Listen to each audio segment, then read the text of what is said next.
We believe that Tesla's market share, we used to say we thought Tesla would take 25% of the electric vehicle market in 5 years.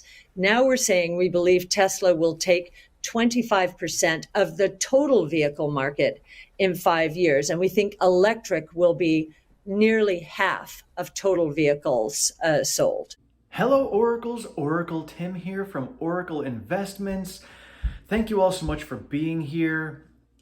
So the stock took a little pause today. It's probably good for it. It's always good to have the stock just chill out a little bit. And today, we're going to take a look at Cathie Wood, explaining about the future, because personally, I don't invest in Tesla for the short term. I'm investing in the long term. And she discusses a lot about what that long-term vision of Tesla is going to be. And so I look at visions like this and I compare her view and a whole lot of other people's views and then piece it together with my own personal view. And that kind of formulates my plan for what I want to do for the future. And honestly, my plan is just investing the way I do.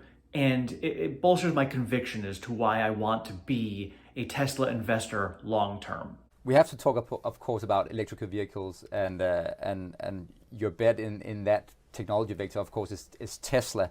And there's a lot of debate about Tesla.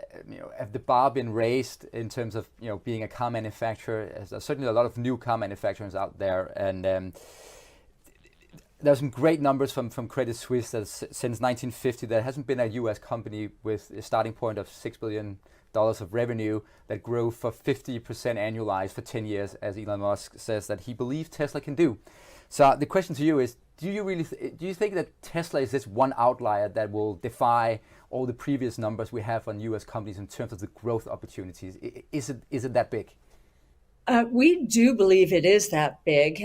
So if you look at the revenue growth the last 5 years, it's compounded at roughly 48% per year. And that was, as you recall, when Tesla was experiencing quite a bit of controversy. Our forecast for the next 10 years is in the 50 to 60% range. Depends if you take our bull or our bear case. And there are a few reasons. There are 4 barriers to entry that seem to have gotten higher in Tesla's favor. The first is battery technology. So Tesla is the only car manufacturer, with the exception of just a couple in China, the only car manufacturer that decided to ride down the cost curve of the consumer electronics industry using batteries that we find in our laptops, our cell phones. And when Tesla decided to do that, auto manufacturers actually laughed at it, as did auto analysts, because there were well advertised or publicized battery blowups on airplanes, and so there was a banning of that kind of battery. So because of that, its costs are so much lower today. The cost of its battery or its battery pack system is so much lower than other auto manufacturers that if they really want to compete with Tesla, they're going to have to lose money in electric vehicles while their gas-powered vehicle sales are falling. Now, right here is something that we have discussed several times on here, and that is the fact that legacy automakers, in order to compete in the EV industry, they're going to have to cannibalize themselves. They have such a strong foundation with ICE vehicles, that's internal combustion engine, that they have to disassemble their entire foundations just to get into the EV market. It's not free to get rid of that. So it's going to cost them money to get rid of what made them money in the past. It's going to cost them more money to create what's going to keep them going in the future. So their costs over the next 10 years are going to be extremely high just to get themselves into this market. Not to say they're not going to be able to do it. They've got a lot of capital. They're smart people.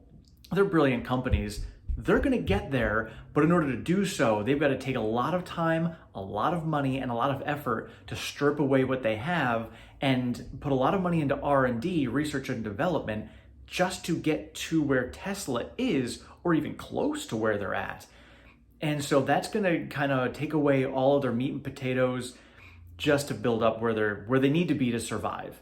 That the alternative will be less power or less range. So that we're seeing a lot of permutations around that. So battery, still 3 to 4 years ahead in terms of cost declines of other auto manufacturers who decided to use lithium-ion pouch technology as opposed to the cylindrical batteries that Tesla uses. The second barrier to entry, and this I think is the critical one from a valuation and a growth point of view. Tesla is the only auto manufacturer to have designed its own chip. Tesla is taking a leaf from Apple's book. If you remember in the day, Apple was the upstart. Nokia, Motorola, and Ericsson were the winners in the cell phone space. Apple was this upstart that had the point of view, Steve Jobs, that this was not just a phone, it was going to become a computer in our pockets. And he was right. And I'll never forget the delight I felt when I was able to access the internet on my phone. I just thought this was revolutionary. The others didn't follow. They didn't have their own chip. They didn't have the vision. And today, even today, when Apple's market share has gone down to 12%, it takes most of the profits out of the global smartphone market. And this is another comparison that we have made here, which is the Apple and Tesla comparison. Apple has their own infrastructure within themselves, and they have done a lot of things vertically on their own, vertically integrated on their own. And Tesla's doing the same. And so if you look at, the Nokias and the Ericssons and even like a BlackBerry, as we discussed the other day, those companies, where are they now? They're few and far between. They're making some little phones. They're definitely a former shell of what they used to be. Now let's compare that to the EV industry. You've got GM, you've got Ford, you've got Volkswagen. These companies are now looking dead in the face of a technology that is nothing they are used to. And you've got this upstart of Tesla coming in here, starting to create a whole entire world of technology that these people don't know anything about. How are they going to compete with it? And they're now so slow to get on board with it. Just to get caught up, they're going to end like the Nokias and Blackberries of the past. And then the other two barriers to entry. So the artificial intelligence chip, why is that important? This is all about autonomous travel. And it's the only one doing this. And we believe that the other barrier to entry they have is the billions upon billions upon billions of miles of real world driving data that Tesla has accumulated, so that with its AI expertise, Andrej Karpathy is the expert in autonomous transportation.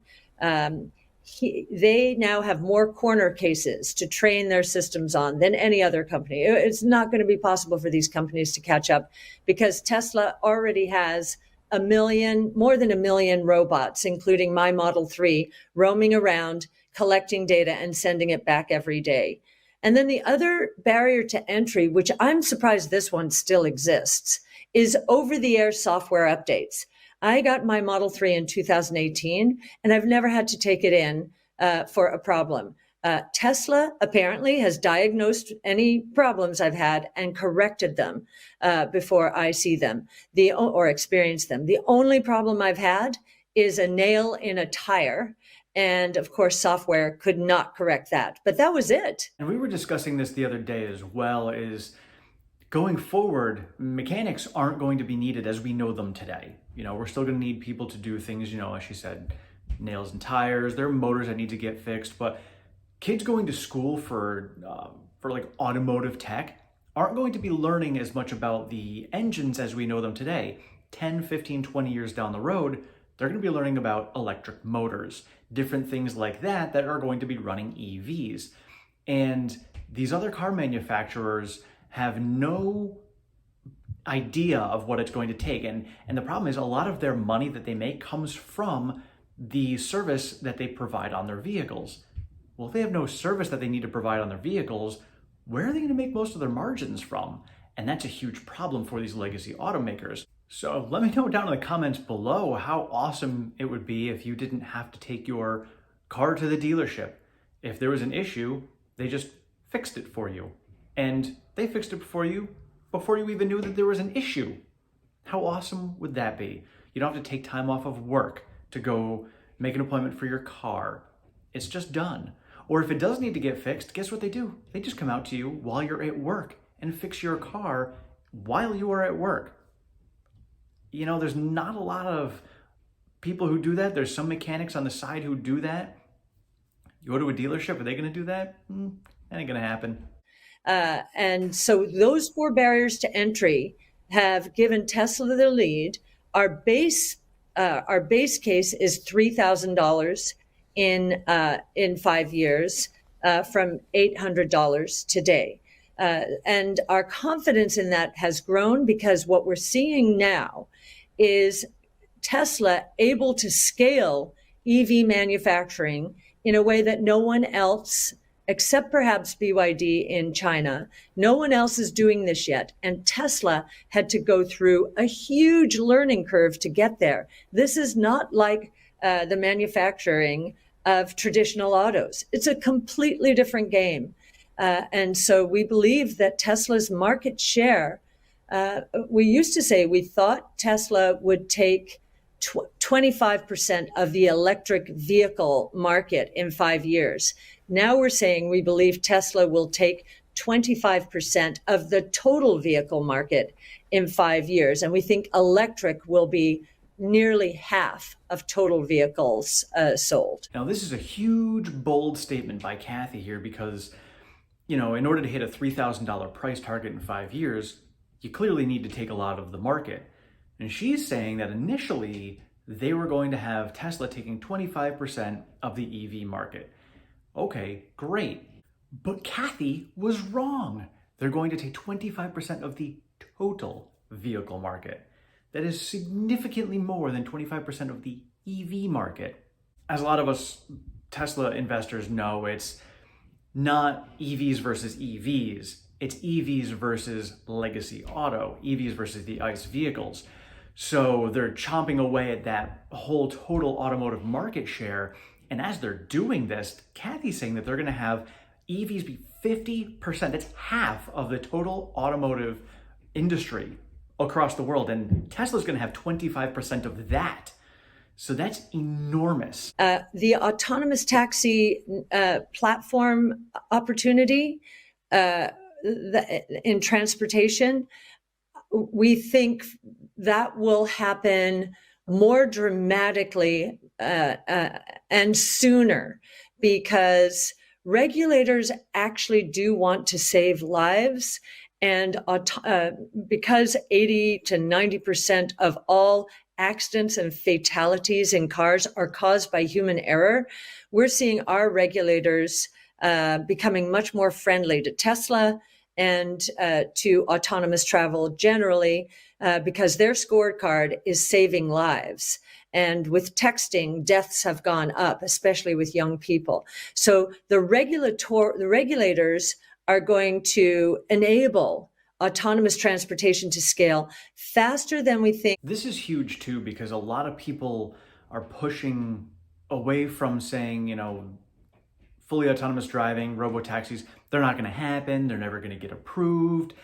But as Cathie's explaining here, you know, if we are now going to start proving, and Tesla has been proving that their cars and full self-driving is significantly safer than a human driving, then it would be stupid for our regulators and our congressmen and women to not even acknowledge the fact that this is happening and say, oh, you know what? We're not going to do this despite the fact that we have all of this evidence pointing to the fact that it's safer.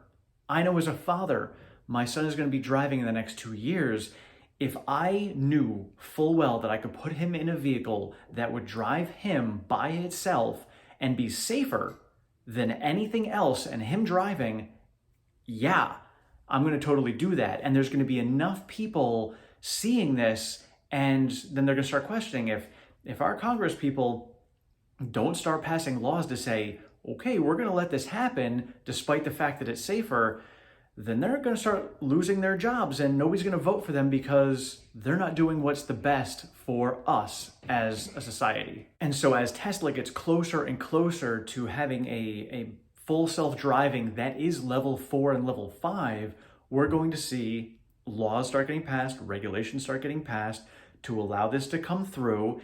And as they do that, if the other manufacturers don't have a technology that is as safe, guess who's going to start selling it to them? That's right, Tesla. They've already said they're going to. They've already said that they will totally outsource it because similar to Volkswagen back in the 50s who invented the seatbelt and said, you know what? We're not going to charge anybody for it because, we're not going to sell the patent because you know what? It's safer for everyone. It's just the right thing to do. Tesla's going to have that technology and be like, by the way, we got it. Here you go. And that's what's going to happen. And Tesla's now going to own all of this with full self-driving and make the world safer. Many people, I think, look at auto dealer lots. Here in the United States, there's very little inventory on the lots, just 17 days of inventory. Normal is around 60 days. And many are saying to me, you're completely wrong about what's going to happen to the auto sector here, because what we believe is during the COVID crisis, in order to avoid mass transit, a lot of people bought new and used cars. We had a 60% increase in used car prices. And where are those cars now? They're not on dealer lots. They're in our garages or our driveways, our parking lots, and they represent excess inventory. We probably wouldn't have bought that extra car, certainly not here in the United States, if it weren't for the coronavirus. I think what a lot of people don't recognize when they're looking at these dealer lots that have no vehicles left in them, and they're like, oh, they must be doing great with sales. They're chasing, a supply constraint as well, just like Tesla. And it's like, the difference is a lot of the people who just bought all these extra vehicles during the coronavirus, that's going to be their last ICE internal combustion engine vehicle that they're ever going to buy. I know personally, I'm never buying one again. I'm going EV. I'm going to be buying a Tesla, and the vehicle I have now is going to go to my son. And then after that, that's it. No more engines like that for me. And I can see a significant portion of the people who bought all of these cars recently, that's gonna be the same thing for them. Whether their cars last 5 or 10 years, that is going to be the last vehicle for them.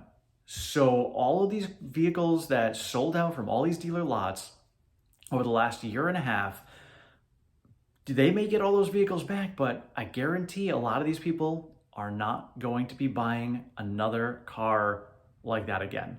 They're going to be buying an EV. Maybe it'll be from one of those dealerships again, but it ain't gonna be an internal combustion engine, I guarantee that. I really love watching Cathie because her passion for what she does is contagious. You watch her and you're just like, okay, what else is she doing? And you want to follow in her footsteps and see what's going on. And she's just brilliant. She's so forward thinking, very much like Elon, looking 10, 15, 20 years down the road versus looking, 6 months down the road, 1 year down the road. If you're looking further ahead, it's a lot easier to steer the ship and be okay with the short ups and downs. Let me know down in the comments below what you think of Cathie Wood. Do you like to follow in her footsteps? Do you like what she says? Do you disagree with some of her things? What do you think about her price target? Do you think $3,000 in 5 years is realistic? Do you think it's too high? Do you think it's too low? Let me know your thoughts in the comments below. Thank you all so much for being here. I appreciate you. If you have not subscribed, please do so down below. I will see you all later. Thank you so much. You're all awesome.